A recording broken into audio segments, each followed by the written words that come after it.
YS Vivekananda Reddy హత్య case ఇది ఒక సాగుతున్న సీరియల్ లాగా తయారైంది.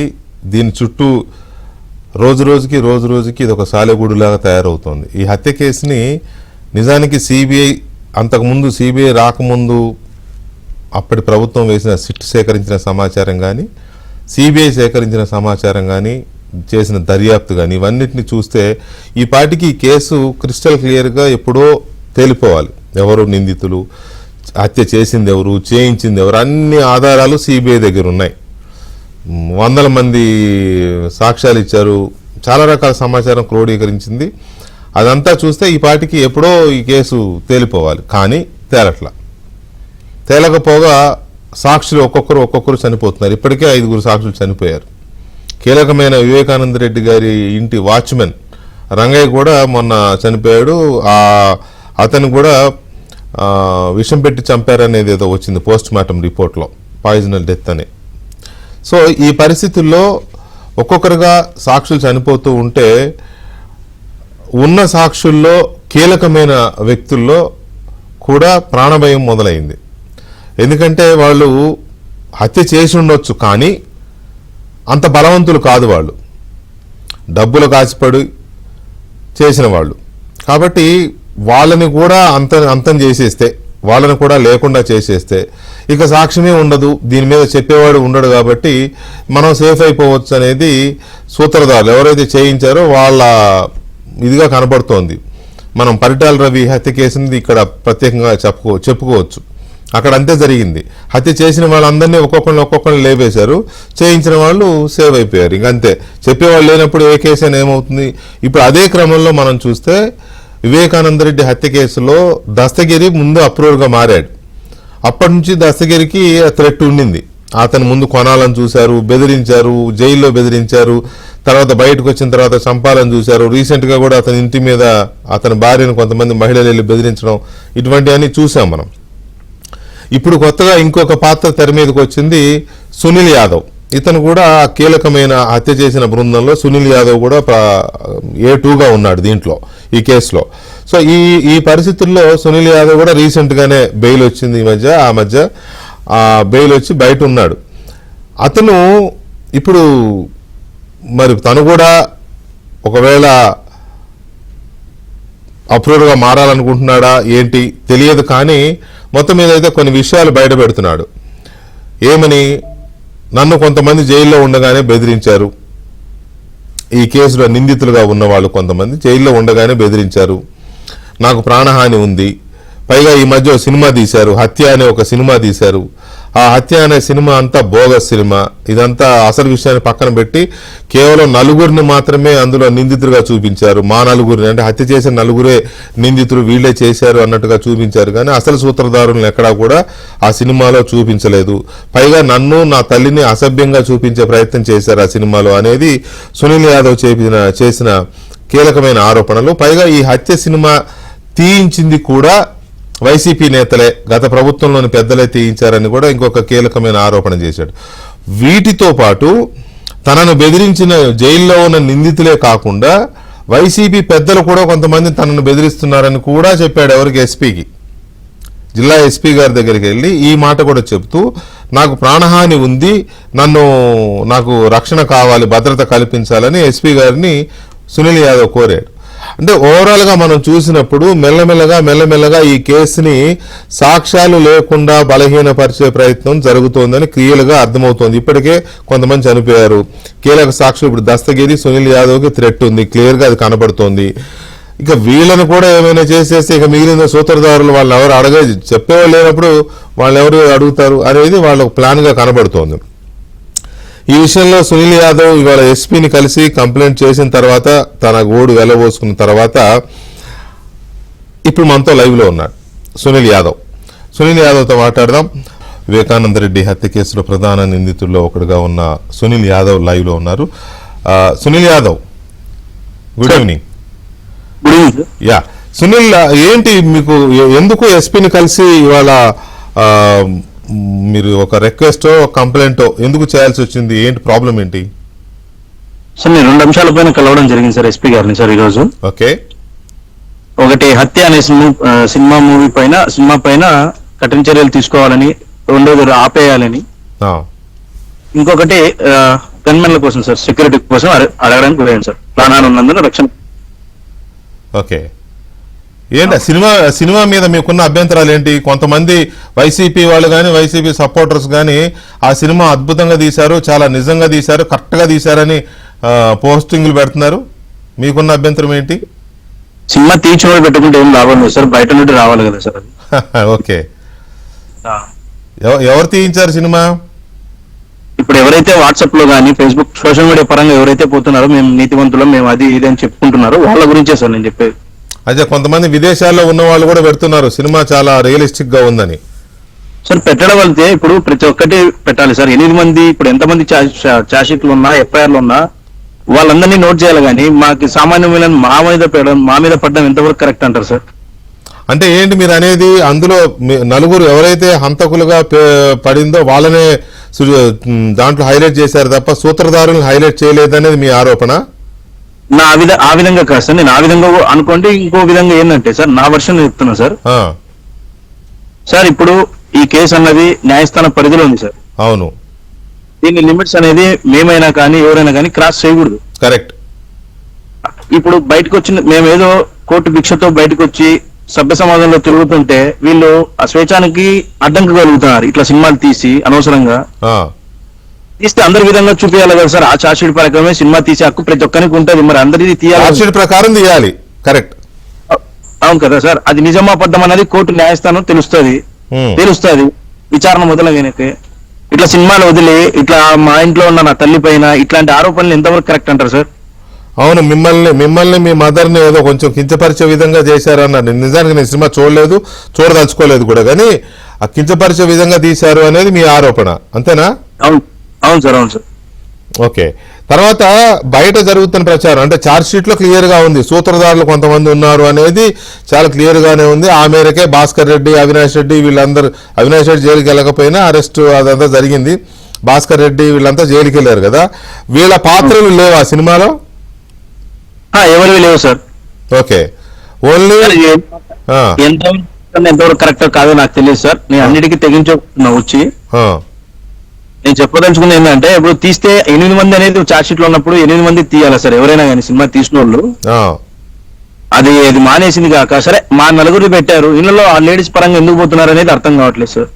ఓకే, మా క్యారెక్టర్ ఎంత దిగజార్చినా కూడా బాధలేదు సార్. ఇంట్లో ఆడలను వీళ్ళని వాళ్ళని వీళ్ళని దింపడం కరెక్ట్ ఎంతవరకు కరెక్ట్ అంటారు సార్? కుటుంబాల జోలికి వెళ్ళొద్దు అంటే ఆ పార్టీకి అలవాటు కదా, ఎవరినైనా కుటుంబాల్లోకి వెళ్ళి లేడీస్ లాగడం అనేది ఆ పార్టీకి అలవాటు కదా. చాలా మందిని అలాగే, చంద్రబాబు నాయుడు గారిని కూడా అలాగే చేశారు కదా. ఉన్న విషయం లాగితే ఎవరు బాధపడరు సార్. నేను మళ్ళీ కూడా చెప్తున్నా సార్, మమ్మల్ని అంటే మా జీవితాలంటే నాశనం అయిపోయినాయి సార్. ఇంట్లో నిజం అనేది తెలుస్తుంది, తెలిసే రోజు వచ్చింది, దగ్గరలో ఉంది, వస్తుంది కూడా. నేను ఏం మాట్లాడినా కూడా వీళ్ళకు నచ్చట్లేదు సార్. చాలా మందికి నా మాటలు నచ్చట్లేదు. కానీ ఇప్పుడు నా వరకు ఉంటే నాకు బాధ లేదు సార్. ఎందుకంటే నా జీవితం నా కోర్టులో నేను న్యాయస్థానం పరిధిలో ఉన్నా, దాన్ని క్రాస్ చేయకుండా ఉంటాను కదా అని చెప్పేసి నేను ఉంటాను. కానీ నన్ను ఇబ్బంది పెట్టడము, ఇట్లా నన్ను నా తల్లి బయటికి పోవాలన్నా కూడా ఇబ్బంది పడడం, ఇదంతా ఏ మాత్రం కరెక్ట్ కదా సార్. దీని మీద నేను లీగల్ ఫైట్ చేయాలని ఎస్పీ గారికి నేను కంప్లైంట్ చేయడం జరిగింది సార్. హత్య సినిమా పైన ఎవరైతే వాట్సాప్ లో ఫేస్బుక్ లో ఈ పార్టీకి సంబంధించిన వాళ్ళైనా ఎవరైనా కానీ ప్రైవేట్ వ్యక్తులైనా వాళ్ళు పెట్టిన మెసేజ్లను అన్ని నేను తీసి ప్రూఫ్ తో సహా సార్కి అయితే ఇవ్వడం జరిగింది సార్. ఎస్పీ గారికి ఇవ్వడం జరిగింది, ఆయన రిఫర్ చేస్తా అన్నారు సార్ వాళ్ళు. సునీల్, నాకు అర్థం కాని విషయం ఏంటంటే హత్య జరిగే వరకు, జరిగిన తర్వాత కూడా వాళ్ళు మీరు కలిసే ఉన్నారు కదా, ఇప్పుడు మిమ్మల్ని ఎందుకు టార్గెట్ చేస్తున్నారు? సినిమా పరంగా కావచ్చు, ఇంకో రకంగా కావచ్చు. సార్ నాది మొదట ఫస్ట్ నుండి చెప్తున్నా సార్, బెయిల్ వేసినప్పటి నుండి వెనక్కి తీసుకో అని చెప్పిన హుకుం జారీ చేసిన వాళ్ళే గాని నేను ఎప్పుడు కలిసి లేను, నాకు ఎప్పుడు ₹1 సాయం చేసిన వాళ్ళు కాదు. రెండోది నేను కొన్ని క్లిష్ట పరిస్థితుల్లో నా ఫ్యామిలీ గడవలేని రోజు అడిగిన పరిస్థితుల్లో కూడా నాకు ఎవరు సాయం చేయలే. కనీసం సీఎం రిలీఫ్ ఫండ్ కూడా నన్ను సాయం చేయలేదు, నాకు ఏది చేయలేదు సార్. ఊరికే బయట టాక్ అంతే సార్. ఓకే, అవును సార్. సో ఇప్పుడు మీరు చెప్పిన దాంట్లో జైల్లో నన్ను సహ నిందితులు అంటే ఈ కేసులో నిందితులుగా ఉన్న వాళ్ళు నన్ను భయపెట్టారు అన్నారు. ఎవరు వాళ్ళు, ఏమని భయపెట్టారు సార్? అది ఎంక్వైరీలో వస్తుంది సార్. ఎస్పీ గారికి కంప్లైంట్ చేశాను నేను. ఓకే, అంటే వాళ్ళ పేర్లు చెప్పడానికి మీరు సుముఖంగా లేరా? అవును సార్, అవును సార్. రైట్, నేను పక్కన పెట్టండి. ఏమని బెదిరించారు, ఏమంటారు? అరే మేము పెద్ద బెయిల్ వెనక్కి తీసుకోకపోతే మీరేం లాభం తీసుకోలేదు, ఎందుకు తీసుకోలేదు, ఆ, వెనక్కి తీసుకోవాలి, మేము పోయిన తర్వాత మీకు వస్తుంది బెయిల్, అంతవరకు రాదన్నారు సార్. కోర్టు భిక్షతో మేము బయటకు రావడం కూడా వీళ్ళు దాంట్లో ఇబ్బందికరంగా మాట్లాడడం, జైల్లో వేరే వాళ్ళ ఖైదీలతో ఇబ్బంది పెట్టడం అన్ని జరిగాయి సార్. ఉమ్. అదే అడుగుతున్నా, ఏ రకమైన ఇబ్బందులు అంటున్నా, అంటే బెదిరించడం, చంపుతామనడం అట్లాంటిదా లేకపోతే ఇంకేదన్నా? చంపుతామని లేదు సార్, ఇవే సార్. ఇంకా కొట్లాట్లు, లేడీస్ గురించి అడిగినప్పుడు ఒక పెద్ద మనిషిని అడిగాను సార్ నేను. మా అమ్మది పేపర్కి వచ్చినప్పుడు అడిగాను సార్ నేను జైల్లో ఒక పెద్ద మనిషి ఆ, అడిగితే, పిల్లోడు బయటపడాలంటే ఏదో ఒకటి రూమర్ కావాలి కదా, అందుకు కాబట్టి ఇట్లా వేసామని అని అన్నారు సార్. సాక్షి పేపర్లో రాసిందా? అవును సార్, ఆ పేపర్ అనుకోండి సార్, డైరెక్ట్ గా చెప్తున్నా ఆ పేపరే సార్. ఓకే, అవును. ఆ పేపర్లో కొంచెం అప్పుడు మీ తల్లిగారి గురించి కొంత నెగిటివ్ గా రాశారు.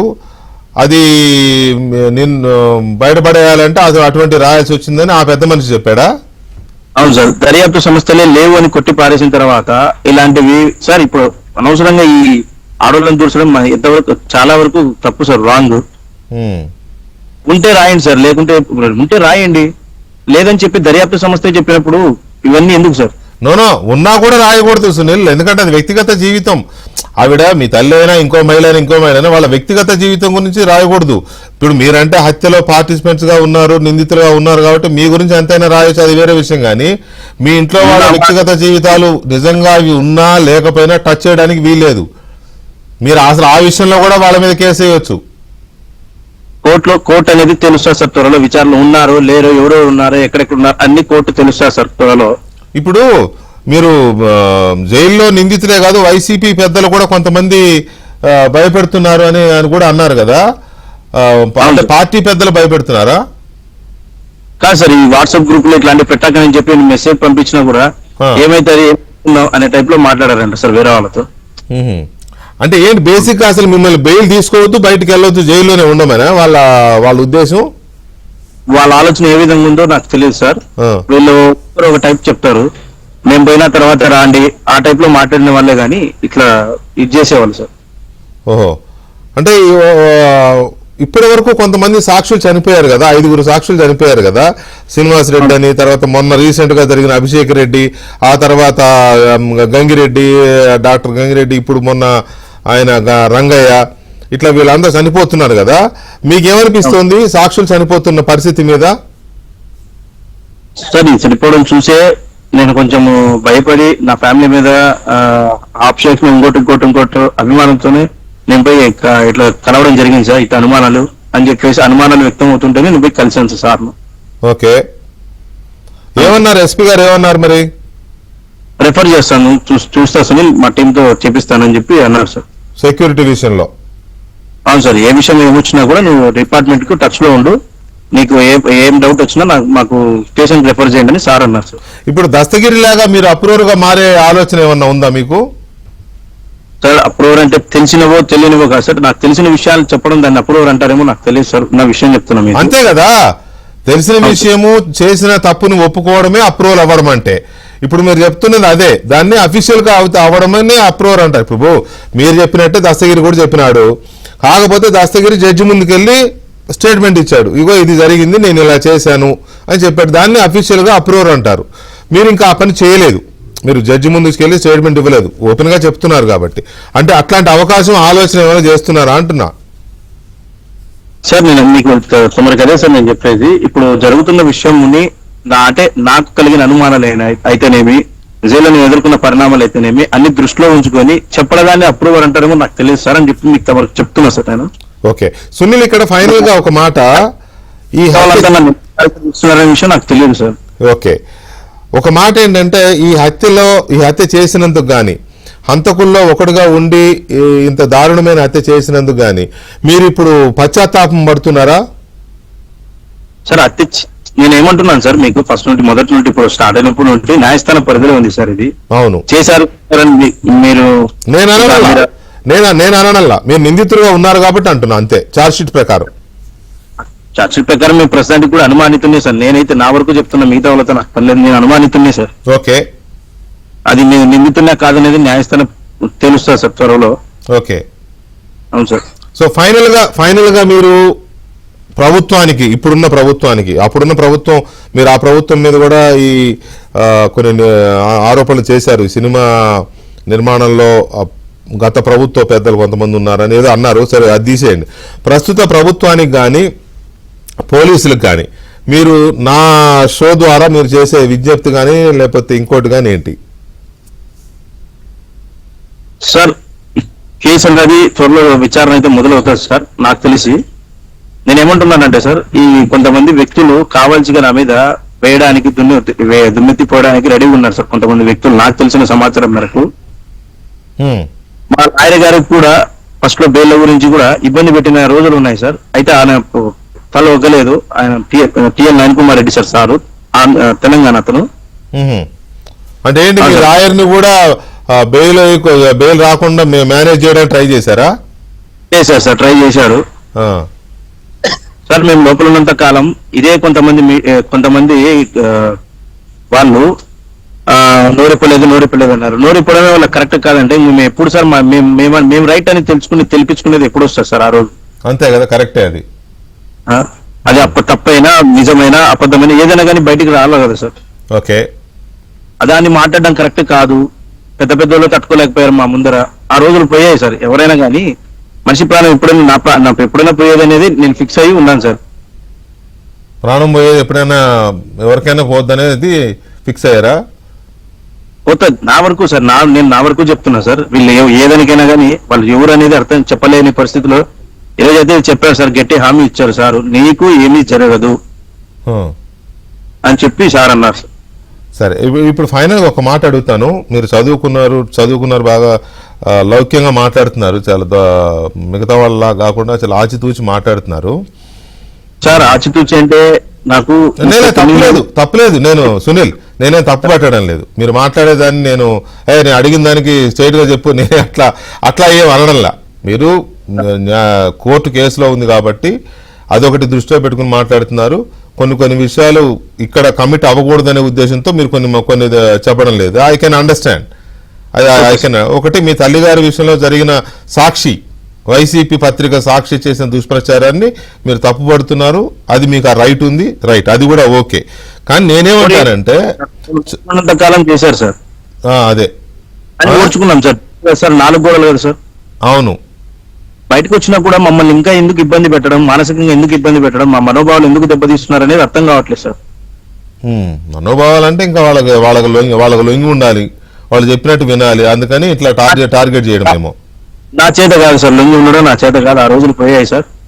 నేను ఒకటే నమ్ముకున్నాం సార్, ఇప్పుడున్న ప్రభుత్వం పైన, పోలీస్ శాఖ పైన అపారమైన నమ్మకం పెట్టుకుని దృష్టిలో పెట్టుకుని నేను మూవ్ అవుతున్నా.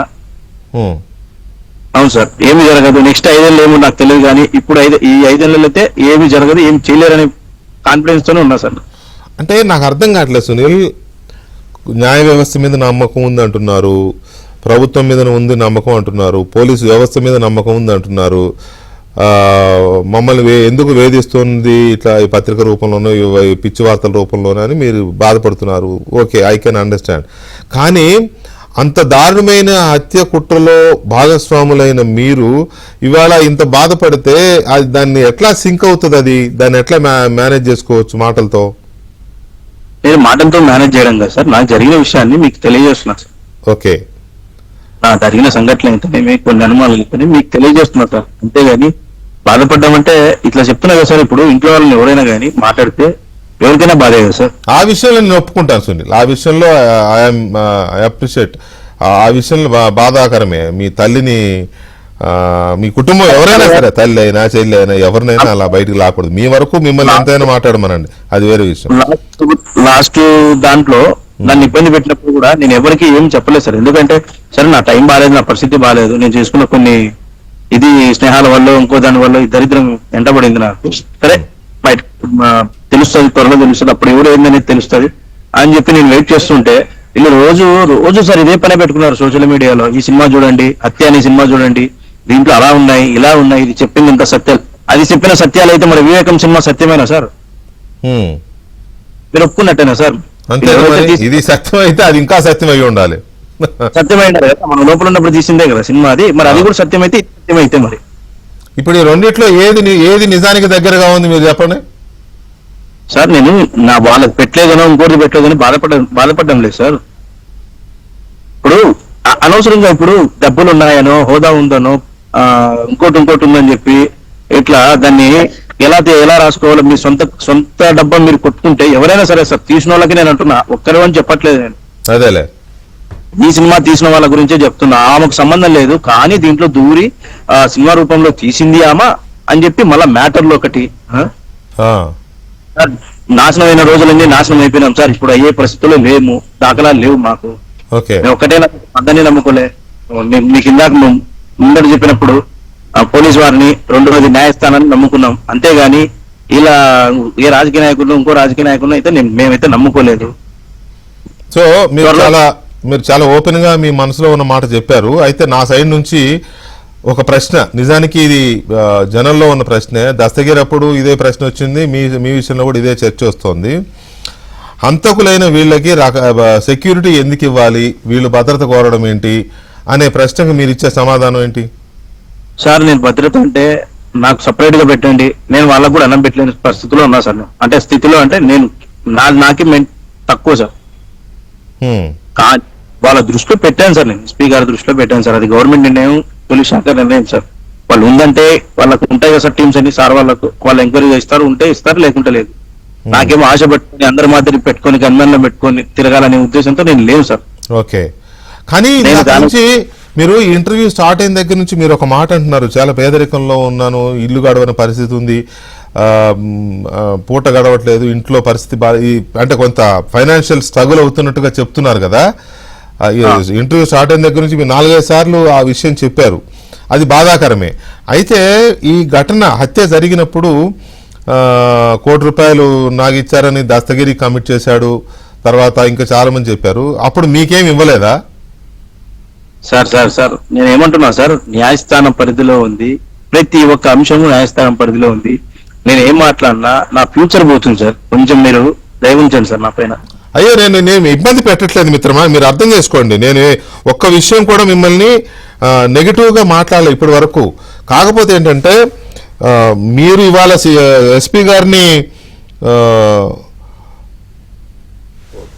గారిని మీరు ఇవాళ కలిసి సెక్యూరిటీ కోసం వాటి కోసము అడిగినప్పుడు ఆ విషయాలను బేస్ చేసుకునే నేను మిమ్మల్ని అడుగుతాను తప్ప వేరే ఏం అడగట్లేదు. కాకపోతే జనంలో కొన్ని అంశాలు ఉంటాయి కాబట్టి అడుగుతున్నా. పోనీ ప్రజలకి ఏం చెప్తారు అది చెప్పండి పోనీ మేడం. ప్రజలకైనా, మీడియా పరంగా అయినా, మా పరంగా అయినా, ఎవరికైనా కానీ నేను ఒక్కటే చెప్పగలుగుతున్నా సార్, దయచేసి ఇలాంటి వ్యక్తులకు మనోభావాలు దెబ్బతినే విధంగా అయితేనేమి ఇలా మెసేజ్లు చేయడం కానీ, జనాలకు రాంగ్ మెసేజ్ చేయడం కానీ ఇవి చేయొద్దని నేను దీని పరంగా మీ పరంగా చెప్తున్నా సార్. నేను సరే, ఫైనల్ గా ఒకటే, ఇది అడ్వైజ్ అనుకోండి, లేకపోతే క్వశ్చన్ అనుకోండి, ఏదైనా అనుకోండి. ఇప్పుడు మీరు చేసిన ఆరోపణలు ఏవైతే ఉన్నాయో, బెదిరింపులు 1, 2 సినిమా తప్పుడు ఇతివృత్తంతో సినిమా తీశారు, నలుగురినే దోషులుగా చూపించారు, అసలు వాళ్ళని చూపించలేదనే 2వ ఆరోపణ, 3వది మీ కుటుంబాన్ని ఇందులోకి లాగి కించపరిచే విధంగా అందులో చూపించారు, తర్వాత సాక్షి పత్రికలో కథనాలు రాశారు అని మీరు సాక్షి పత్రిక పేరే చెప్పేశారు. కాబట్టి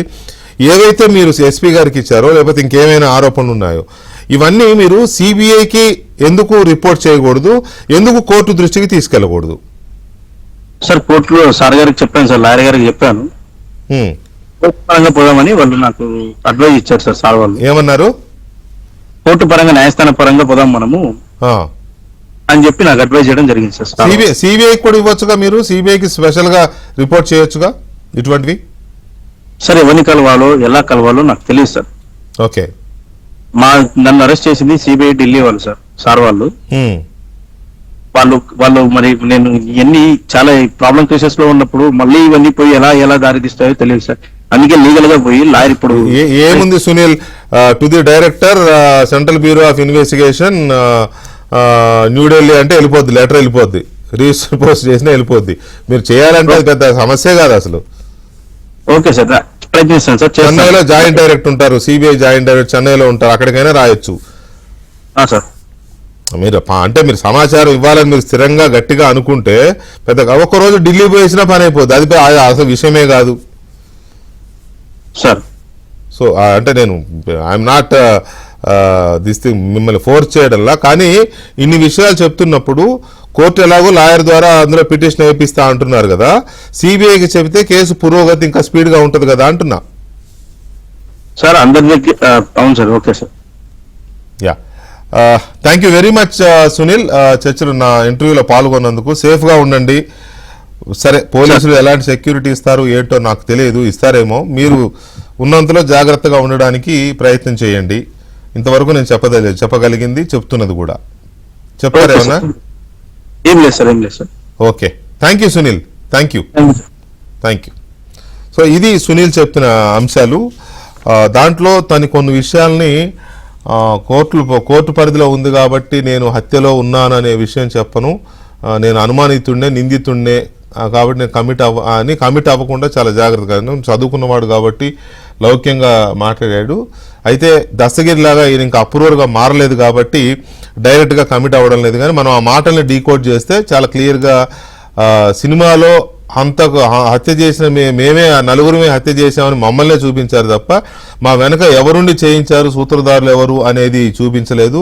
తర్వాత సాక్షి పత్రికలో నా తల్లి మీద ఒక తప్పుడు కథనాలు, నా తల్లి క్యారెక్టర్ని కించపరిచే విధంగా కథనాలు రాసింది సాక్షి పత్రిక అనే ఇంకా బలమైన ఒక గట్టి ఆరోపణ కూడా ఆ పత్రిక మీద చేశారు.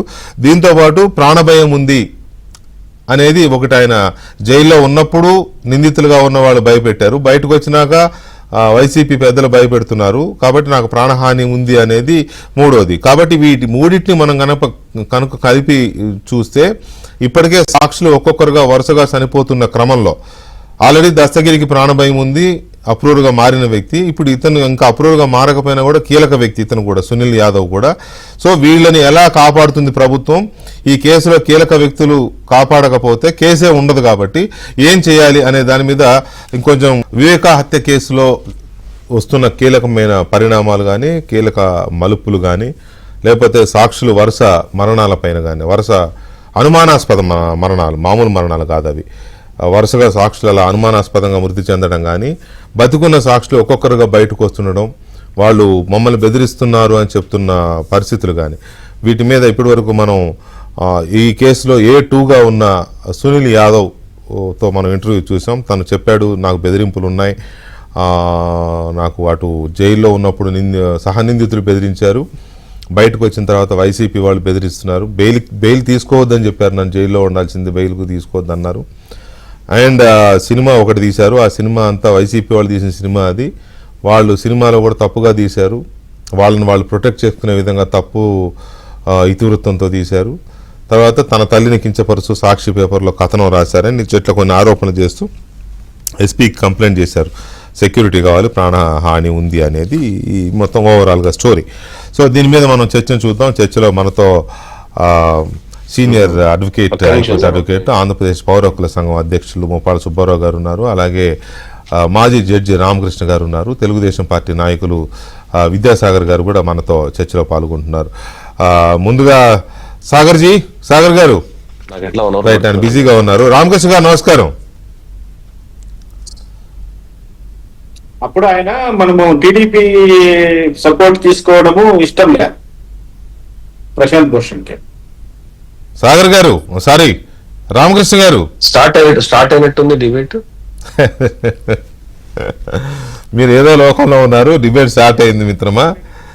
రామకృష్ణ గారు నమస్కారం. సుబ్బారావు గారు వినబడుతుందా మీకు? వినిపిస్తుందండి. రైట్, సుబ్బారావు గారు, మీరు ఇప్పటి వరకు చూశారు కదా సునీల్ యాదవ్ చెప్పిన మాటలు, డైరెక్ట్ గా ఆల్మోస్ట్ అన్ని విషయాలు కవర్ అయ్యాయని అనుకుంటున్నా నేను. దాన్ని బట్టి మీ విశ్లేషణ ఏంటి ఈ హత్య కేసు విషయంలో? ఒకటండి, సునీల్ యాదవ్ భయపడటం అనేది వాస్తవికతగా దగ్గరగా ఉంది. ఎంచేతంటే బాహ్య ప్రపంచానికి తెలియకుండానే జగన్మోహన్ రెడ్డికి ఈ హత్య గురించి తెలిసింది తెల్లవారుజామునే, కానీ లేటుగా వెళ్ళాడు. దాని మీద జగన్మోహన్ రెడ్డి డ్రైవరు నారాయణ యాదవ్ అని సాక్షిగా విచారించారు సిబిఐ. కొంత సమాచారం రాబట్టింది, ఎందుకు అంత లేటుగా వెళ్ళాడు ఇవన్నీ అడిగి ఉండొచ్చు. అవి చెప్పాడని చెప్పేసి అడిగిన నుండి కొద్ది రోజులకి పాపం జగన్మోహన్ రెడ్డి గారి డ్రైవర్ చనిపోయాడు, ఆయన సాక్షి కూడా కేసులో. అవును. అలానే కటికిరెడ్డి శ్రీనివాస్ రెడ్డి ఈయన అనుమానితుడు, ఆత్మహత్య చేసుకున్నాడు. కల్లూరి గంగాధర్ రెడ్డి పాపం 40 సంవత్సరాలే, కీలకమైన వాంగ్మూలాన్ని సిబిఐకి ఇచ్చాడు. ఆయన చెప్పింది ఏంటంటే అవినాష్ రెడ్డి, భాస్కర్ రెడ్డి మధ్య ఈ యొక్క కుట్రపూరితంగా ఈ హత్య చేయించారు, నువ్వు ఒప్పుకుంటే నీకు 10 కోట్ల రూపాయలు ఇస్తామని చెప్పేసి శివశంకర్ రెడ్డి నాతో చెప్పాడు అని చెప్పాడు. తర్వాత మాట మాట్లాడారు వేరే విషయం. దాని మీద ఆయన చనిపోయాడు. కల్లూరి గంగాధర్ రెడ్డి పాపం వయసు 40 సంవత్సరాలే. అభిషేక్ రెడ్డి, ఈయన అభిషేక్ రెడ్డి అక్కడికి వెళ్ళినప్పుడు డాక్టర్, యువకుడు, 36 సంవత్సరాల కుర్రోడు, వెళ్ళినప్పుడు ఈ యొక్క సాక్ష్యాలను కడిగేయటం, ఆ దెబ్బలు, ఆ ఘాట్లు అవన్నీ చూసిన తర్వాత, కత్తి నరుకుళ్ళు చూసిన తర్వాత ఇది హత్య నిర్ధారణకు వచ్చాడు. కానీ గంగిరెడ్డి, ఎంఈ కృష్ణారెడ్డి, భాస్కర్ రెడ్డి, శివశంకర్ రెడ్డి, అవినాష్ రెడ్డి దీన్ని హార్ట్ అటాక్ థియరీగా క్రియేట్ చేయడానికి ప్రయత్నం చేసి క్రియేట్ చేశారు అని చెప్పాడు. పాపం ఆయన అనారోగ్యంతో చనిపోయాడు. ఇక ఈసీ గంగిరెడ్డి, భారతిరెడ్డి గారి తండ్రి, ఆయన హాస్పిటల్ నుంచే సిబ్బంది వచ్చేసి కుట్లు కప్పి వేశారు. కొంత ఆరోపణ ఏంటంటే ఆయన మీద హత్య చేసిన తర్వాత ఈ హత్య చేసిన ముద్దాయిలు ఆయన ఆసుపత్రిలోనే చేతులు శుభ్రంగా కడుక్కున్నారు అని చెప్పేసి ఆరోపణ కూడా ఉంది. ఇక బి రంగన్న మొన్న ఈ మధ్య చనిపోయాడు, వాచ్మ్యాన్. ఆయన భార్య చాలా స్పష్టంగా మీడియాకి చెప్పింది, మమ్మల్ని పోలీసు వాళ్ళు వేధించారు, మమ్మల్ని ఇబ్బంది పెట్టారు, ఆ మనోవ్యాధితో చనిపోయాడు రంగన్న అని చెప్పేసని. దాన్ని బ్లూ మీడియా ఎలా మార్చింది, ఈ ప్రభుత్వం వచ్చిన తర్వాత వేధించినట్టుగా దాన్ని చిత్రీకరించడానికి ప్రయత్నం చేసింది. చివరికి అది వాస్తవం కాదు, గత 5 సంవత్సరాల కాలంలో చేసినటువంటి వేధింపులని స్పష్టంగా అర్థమైంది. తర్వాత దాన్ని సిట్టేశారు. ఆ రంగన్న మృతి కూడా అనుమానాస్పద మృతిగా చెప్పారు.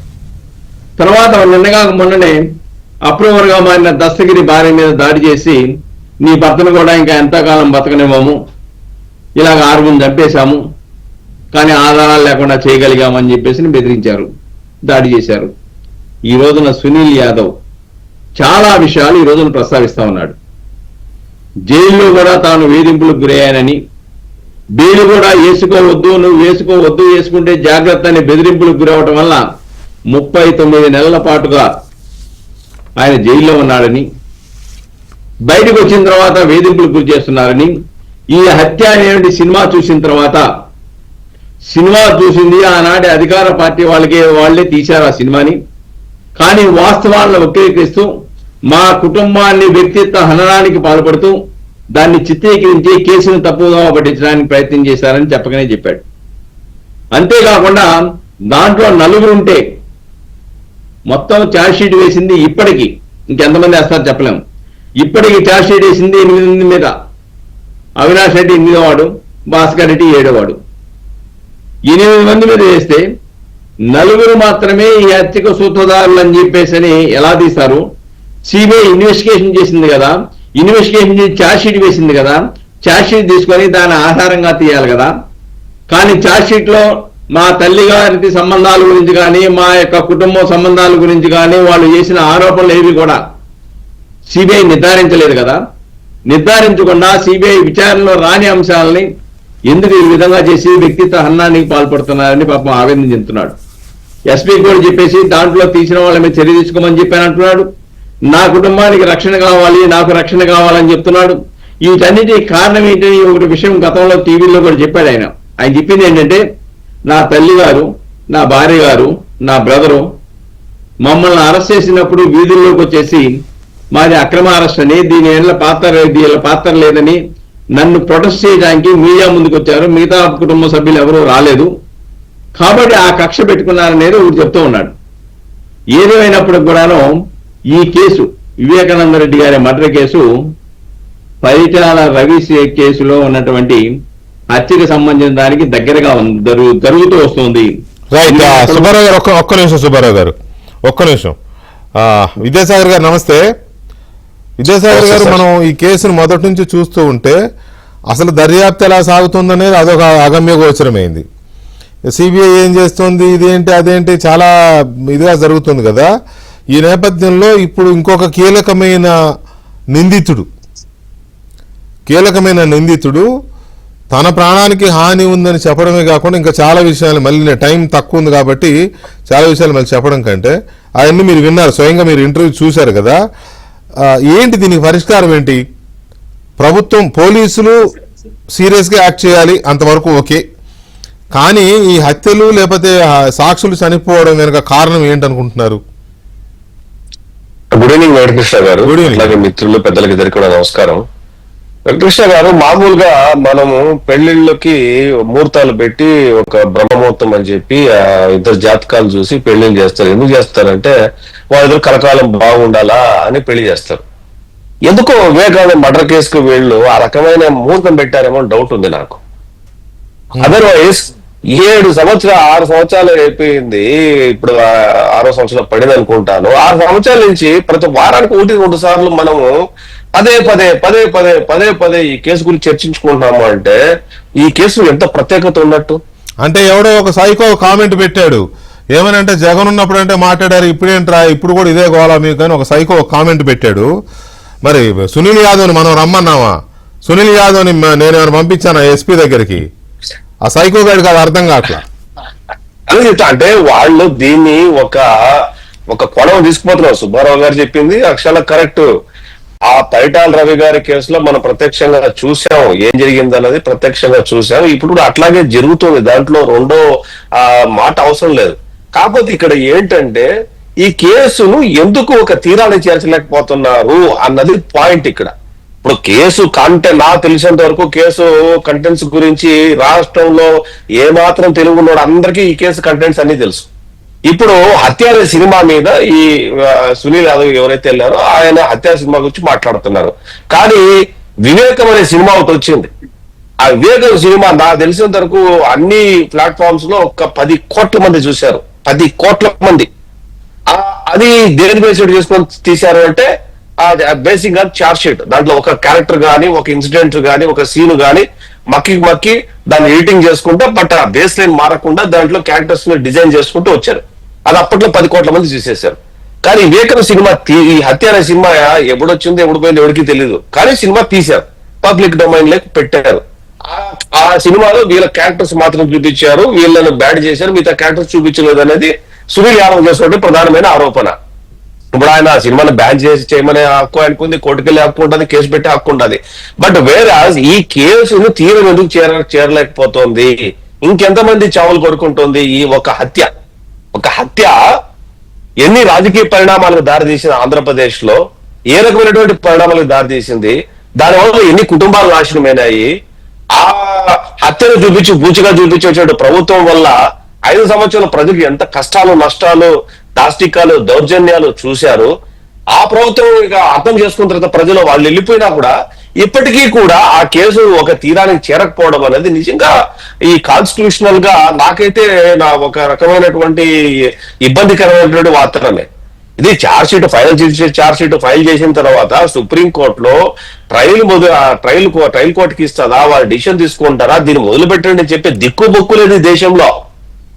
అది అన్నిటికంటే విచారదగినటువంటి విషయం ఇది. సుప్రీంకోర్టులో కేసు పెండింగ్ ఉంది. వివేకానంద రెడ్డి గారి కూతురు సునీత గారు ఎవరైతే ఉన్నారో ఎక్కని మెట్టు దిగని మెట్టు ఫ్లైట్ లేకుండా హైదరాబాదు, ఢిల్లీ హైదరాబాదు తిరుగుతూనే ఉన్నారు. సునీల్ యాదవ్ లాంటి వాళ్ళు ఈ రోజు టీవీకి వచ్చారు, అంతకుముందు దస్తగిరి, అంతకుముందు ఇంకొకరు. ఇవన్నీ పబ్లిక్ డొమైన్ లో చూస్తున్నారు, ప్రజలు చూస్తున్నారు, ప్రజలు గమనిస్తున్నారు, పిటిషన్లు వేస్తున్నారు కోర్టులో. ఎందుకు కదలటం లేదు అంటే భగవంతుడు తప్ప ఎవరికి తెలియదు. ఇప్పుడు ఎవరు జ్యుడిషియల్ ఎవరిని అడగాలి? Final charge sheet time bound పెట్టి మరి ఛార్జ్ షీట్ ఫైల్ చేయించుకుంది కదా సుప్రీంకోర్టు. ఆఫీసర్లు మార్చి చేసుకుంది కదా సుప్రీంకోర్టు. ఆరోపణలు ఉన్నాయి, మీరు పరిజ్ఞానం అని చెప్పేసి పక్క తీసి ఇంకొంతమంది కొత్త టీం వేసి ఫైనల్ ఛార్జ్ షీట్ వేయించి టైం బౌండ్ పెట్టి ఫైనల్ ఛార్జ్ వేయించింది కదా. ఎందుకు కదలట్లేదు? ఎందుకు లిస్ట్ లోకి రావట్లేదు కోర్టులోకి ఆ నెంబరు? ఎంతమంది పిటిషన్లు వేశారు ఆ కేసులో? ఏ ఒక్క కేసు కూడా బెంచ్ మీదకి ఎందుకు రాదు? దీని వెనకున్నటువంటి శక్తులు ఎవరు? రానికున్నట్టు అడ్డుపడుతున్నటువంటి వాళ్ళ వ్యక్తులు ఎవరు? అంటే రాజ్యాంగం కంటే కూడా బలీయమైన శక్తులు దీని వెనకాల పనిచేస్తున్నారు అంటే ఎవరిని అడగాలి వెంకటకృష్ణ గారు ఈ కేసు గురించి? ఒక రాష్ట్ర ప్రజలు, ఈ రాష్ట్ర ముఖ్యమంత్రి గారి మీద ఆరోపణలు చేసినటువంటి గత వైసీపీ పాలకులు ఈ ముఖ్యమంత్రి అర్థం చేసుకొని మళ్ళీ తిరిగి చంద్రబాబు నాయుడు గారిని ముఖ్యమంత్రి చేసి, ఆ సునీత గారు ఆ రోజులో చేసే ఆరోపణలు తప్పు ఒప్పుకుని ఆవిడ కోర్టుకు పోయి కొంతమంది చచ్చిపోయి, కొంతమంది కోర్టులో పిటిషన్లు వేసుకొని, కొంతమంది ఇంప్లీడ్ అయ్యి ఆ కేసులో ఇది చెయ్యాలంటే ఎక్కడ లోయర్ కోర్టు నుంచి పులివెందుల కోర్టు దగ్గర నుంచి సుప్రీంకోర్టు వరకు ఉంది ఈ కేసు. హైకోర్టు, తెలంగాణ హైకోర్టులో ఉంది, ఎట్లాగే సుప్రీంకోర్టులో పిటిషన్ పెండింగ్ ఉండే, పులివెందుల కోర్టులో ఉంది, కడప జిల్లా డిస్ట్రిక్ట్ కోర్టులో పిటిషన్ పెండింగ్ ఉండే, జమ్మల్ మడుగులో ఉంది. అంటే ఎవరిని అడగాల అంటున్నా, ఎవరిని అడగాలి ఈ దేశంలో ఈ కేసు గురించి? ఏమని అడగాలా? ఎవరు జవాబు చెప్పాలా? ఏ అథారిటీ జవాబు చెప్పాలా? మనకు ఏదైనా జరిగితే, అన్యాయం జరిగితే మనం వెళ్ళేది కోర్టుకే కదా. ఆ కోర్టులో ఇన్ని కోర్టు నుంచి ఏది మెజిస్ట్రేట్ కోర్టు దగ్గర నుంచి అంటే బేసిక్ కోర్టు దగ్గర నుంచి సుప్రీం కోర్టు వరకు ఉంది కదా. ఏ కోర్టులో సమాధానం రావడం లేదు కదా. రైట్ సాగర్, ఒక్క నిమిషం సాగర్, ఏం చెప్పాలి ఈ కేసు గురించి? ఒక్క నిమిషం సాగర్. రామకృష్ణ గారు నమస్కారం. నమస్కారం వెంకటకృష్ణ గారు. రామకృష్ణ గారు, సునీల్ యాదవ్ తో నా ఇంటర్వ్యూ చూసిన తర్వాత, సునీల్ యాదవ్ చెప్పిన మాటలు విన్న తర్వాత మీ రియాక్షన్ ఏంటి? వెంకటకృష్ణ గారు సార్, ముఖ్యంగా మీకు ప్యానెల్ ఉన్న పెద్దలకు నమస్కారం. నమస్తే. Sunil Yadav is a very crucial person. ఎందుకంటే సునీల్ యాదవ్ హత్య జరిగిన రోజు అవినాష్ రెడ్డితో పాటు ఉన్నాడు. It is clear. అవును. సిబిఐ వాళ్ళు వేసినటువంటి ఛార్జ్ షీట్ లో గానీ, వాళ్ళు సుప్రీంకోర్టులో ఇచ్చిన అఫిడవిట్ లో గానీ, వాళ్ళు వ్యక్తీకరించినటువంటి అభిప్రాయం ఏమంటే, వాళ్ళు ఏదైతే గూగుల్ టేక్అవుట్ చూసుకున్న తర్వాత, సెల్ ఫోన్ యొక్క లొకేషన్స్ అన్ని చూసిన తర్వాత, హత్య జరిగిన అర్ధరాత్రి టైంలో, హత్యకు ముందు హత్యకి తర్వాత, ఆ రెండు సమయంలోనే సునీల్ యాదవ్ అవినాష్ రెడ్డి ఇంట్లో ఉన్నాడు, అవినాష్ రెడ్డితో పాటు ఉన్నాడని సిబిఐ వాళ్ళు ఫైండ్ అవుట్ చేసేస్తారు. ఇప్పుడు సిబిఐ వాళ్ళు చేసిన ఇన్వెస్టిగేషన్ రివర్స్ లో, ఆయన రివర్స్ టెండరింగ్ కదా మన జగన్మోహన్ రెడ్డి అన్ని చేసిందే, ఆ రివర్స్ లో ఈ రోజు హత్య అనే సినిమాను ప్రజల మీదకు వదిలేశారండి. ఇక్కడ ఎంత విడ్డూరం అంటే, ఒక్క సీన్ అయినా, ఒక్క ఎపిసోడ్ అయినా, ఒక్క పాయింట్ అయినా సిబిఐ వాళ్ళు చేసినటువంటి ఇన్వెస్టిగేషన్ కు ఆ దగ్గర దరిదాపులో లేకుండా సినిమా తీసేసి ప్రజల్లో వదిలేసి, జగన్మోహన్ రెడ్డి ఒక గౌతమ్ బుద్ధుడు అయిపోయినట్లు, సునీతారెడ్డి అదేవిధంగా రాజశేఖర రెడ్డి విలన్స్ అయిపోయినట్లు, వాళ్ళు ఏదో ఆస్తి కోసం ఇతన్ని వివేకానంద రెడ్డి చెప్పేసినట్లు, అసలు ఎంపీ టికెటే లేని అంశం లేనట్లు, అన్ని విషయాలు వాళ్ళు ఏదైతే సాక్షి పత్రికలో రాసుకుంటూ వచ్చారో, ఈ 5 సంవత్సరాలు ఎలా సమర్థించుకుంటూ వచ్చారో, ఆయన విట్ పిటిషన్ ఎందుకు విత్డ్రా చేసుకున్నారో దాన్ని కూడా చూపించేశారండి. అనడం ఏంటి, నేను ముఖ్యమంత్రిగా ఉండగా నా పోలీసులు చేయలేని పని సిబిఐ వాళ్ళు చేస్తారా అంటూ ఒక కన్క్లూజన్ కూడా ఇచ్చేసి, చివరకు సునీతారెడ్డి గారిని రాజశేఖర రెడ్డిని విలన్ చేసేసి ఈ సినిమా మన మీదకి వదిలేశారు. ఇప్పుడు సునీల్ యాదవ్ బయట వచ్చాడు. సునీల్ యాదవ్ ఈ రోజు ఆయన ఎస్పీని కలిసినప్పుడు కానీ, మీరు చెప్తున్నప్పుడు కానీ ఆయన చెప్తున్నది ఏంటి, 8 మంది కలిసి మేము మర్డర్ చేస్తే 4 ముద్దాయిలు అన్నట్లుగా చూపించడం ఏంటి, నా తల్లి క్యారెక్టర్ ని అసాసినేట్ చేయడం ఏంటి, ఒక స్త్రీని ఈ విధంగా బజారు పాలు చేయడం ఏంటి, ఎక్కడా కూడా సిబిఐ వాళ్ళు సృజించిన అంశాలను మీరు సృజించడం ఏంటి, ఆయన అబ్జెక్షన్ చెప్పాడు. ఆయన రైట్ ఆయన ఎక్సర్సైజ్ చేసి ఆయన ప్రాణహాని గురించి కూడా చెప్పాడు. ఇక్కడ ఒకటి మనం గమనించాలి, దస్తగిరి అప్రూవ్ అయిన తర్వాత ఆయన బయట ఎన్ని అష్టకష్టాలు పడుతున్నాడో చూస్తాం. ఈ రోజు సునీల్ యాదవ్ ఒక్క మాట చెప్తే ఇక్కడ సిబిఐ వాళ్ళు తప్పుగా ఉంది. వెంకటకృష్ణ సిబిఐ వాళ్ళు ఎంతసేపు అవినాష్ రెడ్డిని అరెస్ట్ చేసి ఆయన ఎందుకు ఆ రోజు సునీల్ యాదవ్ ఉండాలో చెప్పించాలని ప్రయత్నం చేశారు కానీ, సునీల్ యాదవ్ ని కోర్టులో ప్రొడ్యూస్ చేసి సునీల్ యాదవ్ ఆ రోజు ఎందుకు అవినాష్ రెడ్డితో ఉన్నాడో చెప్పించలేకపోయాడు. ఇప్పుడు రావాలి అది బయట. ఎందుకంటే సునీల్ యాదవ్ ఇప్పుడు 164 స్టేట్మెంట్ కోర్టులో ఇవ్వాలి, అప్రూవ్డ్ అవుతారా కావాలి. ఎందుకంటే ఆ ఒక్క ఎవిడెన్స్, ఆ లింక్ చాలండి అవినాష్ రెడ్డి ఎపిసోడ్ ను ముగించడానికి. ఎప్పుడైతే అవినాష్ రెడ్డి ఎపిసోడ్ ముగిసిపోతుందో దాని వెనకాల ఉన్న శివగామి బయటకు వస్తున్నారు, ఆ విధంగానే ఇది జలగా బయట వస్తుంది. ఎప్పుడైతే జలగా శివగామి 2 బయట వస్తాయో అప్పుడు వైసీపీ సైకోలకు సరైన ట్రీట్మెంట్ వస్తుంది. ఎందుకు ఇన్ని వేల కోట్లు ఎందుకు ఖర్చు పెడుతున్నారు వైఎస్ వివేకానంద రెడ్డి కేసులో ఈ సైకోలు అన్న దానికి ప్రజలకు అర్థమవుతుంది.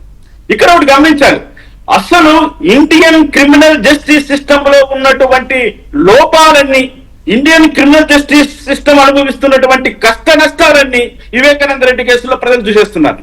1 కాదు 2 కాదు. ఇన్వెస్టిగేటింగ్ ఆఫీసర్లు మార్చడము, సిట్లు మార్చడము, హైకోర్టు డైరెక్షన్స్, సుప్రీంకోర్టు డైరెక్షన్స్, ముద్దాయిలు లోపలికి వెళ్ళడము, ముద్దాయిలు అరెస్ట్ చేసుకోకుండా పోవడము, సిబిఐ వాళ్ళను కూడా చేయకుండా అడ్డుపడ్డటువంటి ఒక ఘనమైన చరిత్రను ఆంధ్రప్రదేశ్ లో క్రియేట్ చేయడం, ఎంత క్రిమినల్ జస్టిస్ లో ఉన్నటువంటి ఈ యొక్క ఆటుపోట్లన్నీ కూడా వైఎస్ వివేకానంద రెడ్డి కేసులో ఈ రోజు మనం చూస్తాం. దానికి పరాకాష్ట ఈ హత్య సినిమా, అది ఒక వెబ్ సిరీసా లేకపోతే అమెజాన్ ప్రైమ్ వీడియోలో వచ్చిన ఒక పూర్తి లెంత్ సినిమానే అనుకుంది. వాళ్ళేమంటారు చివరికి, దీంట్లో మా ముద్దాయిలు వీళ్ళిద్దరే, ఎవరు సునీతారెడ్డి, పైగా అందరితో వదిలిపెట్టారా, వేమూరి రాధాకృష్ణ గారిని కలిసిన తర్వాతనే సునీతారెడ్డి గారి యొక్క ప్రమేయంతో ఈ మొత్తము ఇన్వెస్టిగేషన్ అంతా వేరే రూపంలో కలిపిందంట, సరైన రూపంలో జరగలేదంట. ఎవడండి వాడు ఆ విధంగా చెప్పడానికి ఆ వెబ్ సిరీస్ లో? ఇప్పుడు పత్రికా అధినేత దరిద్రాలు చూసే ఓపిక లేదు మాకు. అది కాదు, ఎంత నిస్సిగ్గుగా, ఎంత ధైర్యంగా, ఇంతగా జరిగినటువంటి సబ్జుడిస్ మ్యాటర్ ని కోర్టులో ఫైల్ ఉంది. ఇప్పుడు కోర్టు ముందు ఉన్నటువంటి ఫైల్లో ఉన్నటువంటి అంశాలన్నింటినీ నువ్వు రివర్స్ గేరేసేసి రివర్స్ టెండరింగ్ లాగా రివర్స్ ఇన్వెస్టిగేషన్ చూపించేస్తే ప్రజలు ఇప్పుడు చార్జ్ షీట్ కి భిన్నంగా తీసినందుకు ఆ సినిమా మీద కోర్టు సీరియస్ గా యాక్షన్ తీసుకునే అవకాశం లేదా? 100% ఉంది.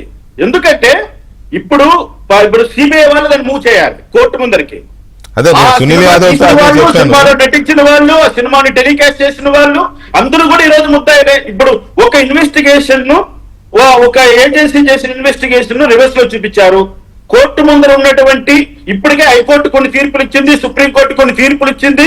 ఆ తీర్పులకన్నిటికీ భిన్నంగా ఈ రోజు ఈ సినిమా వచ్చింది. అంటే ఏంటి దాని అర్థము? కోర్టు అబ్జర్వేషన్స్ కూడా తప్పులు పెట్టిట్లే కదా. సుప్రీంకోర్టు ఏం చెప్పిందండి అవినాష్ రెడ్డి విషయంలో, హైకోర్టు ఏం చెప్పింది అబ్జర్వేషన్స్, వాటన్నిటిని రివర్స్ చేశారు కదా ఇప్పుడు. అంటే ఏంటి? కోర్టు తీర్పులను కూడా వక్రీకరించి ప్రజలను తప్పుదారి పెట్టించే విధంగా దీనికి పెట్టుబడి పెట్టినటువంటి ఆ సైకో ఎవరో, ఆ సైకో చేత ఇవన్నీ చెప్పించినటువంటి ఈ ప్రధాన సైకో, ఇవన్నీ చూడాలి. నాకు ఆశ్చర్యం అనిపించింది ఏంటంటే ఈ వెబ్ సిరీస్ లో ఆయన ఒక గౌతమ బుద్ధులాగా చిత్రీకరించేదండి. అతను ఎంత దరిద్రం అని. ఇప్పుడు జగన్మోహన్ రెడ్డి ఇప్పుడు మనకు అన్ని మొత్తం ముందర ఉన్నాయి. ఎందుకంటే మనము గత 4 సంవత్సరాల నుంచి దీని మీద కంటిన్యూగా చేస్తున్నాం.